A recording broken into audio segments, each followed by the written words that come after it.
Chaque jour, Charles et Carole vous présentent la leçon de l'école du sabbat.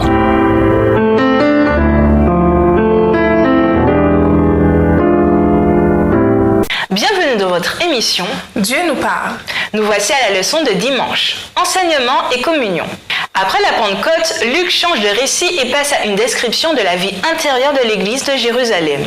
Ils étaient assidus à l'enseignement des apôtres, à la communion fraternelle, au partage du pain et aux prières.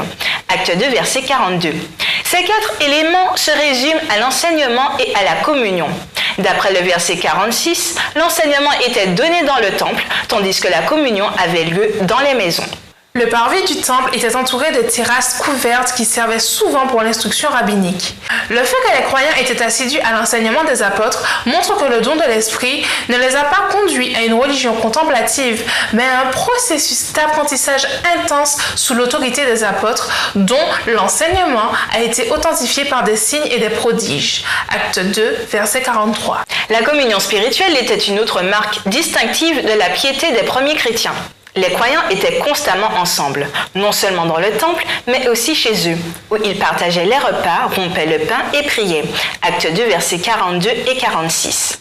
Avec de telles célébrations quotidiennes, les premiers chrétiens exprimaient leur espérance dans le prochain retour de Jésus, quand sa communion avec eux serait restaurée dans le royaume messianique. Matthieu 26, verset 29. Les foyers jouaient un rôle clé dans la vie de l'église primitive. Les croyants assistaient toujours aux cérémonies quotidiennes dans le temple, nous dit Acte 3, verset 1, et tous les sabbats, ils étaient probablement dans les synagogues avec les autres juifs. Jacques 2, verset 2. Mais les éléments distinctifs de la dévotion chrétienne se jouaient dans les maisons. Lisons Acte 2, versets 44-45, ainsi que Acte 4, versets 34 et 35. De quel aspect important de la communion des premiers chrétiens est-il question ? Tous ceux qui croyaient étaient dans le même lieu et ils avaient tout en commun. Ils vendaient leurs propriétés et leurs biens et ils partageaient le produit entre tous, selon les besoins de chacun. Acte 4, versets 34 et 35. Car il n'y avait parmi eux aucun indigent. Tous ceux qui possédaient des champs ou des maisons les vendaient, apportaient le prix de ce qu'ils avaient vendu et le déposaient aux pieds des apôtres. Il en faisait des distributions à chacun selon qu'il en avait besoin. Croyant que la fin était proche, ils décidèrent que leurs possessions personnelles, leurs biens matériels, pour employer un terme plus actuel, n'avaient plus autant d'importance. La mise en commun de leurs ressources matérielles paraissait donc parfaitement adaptée.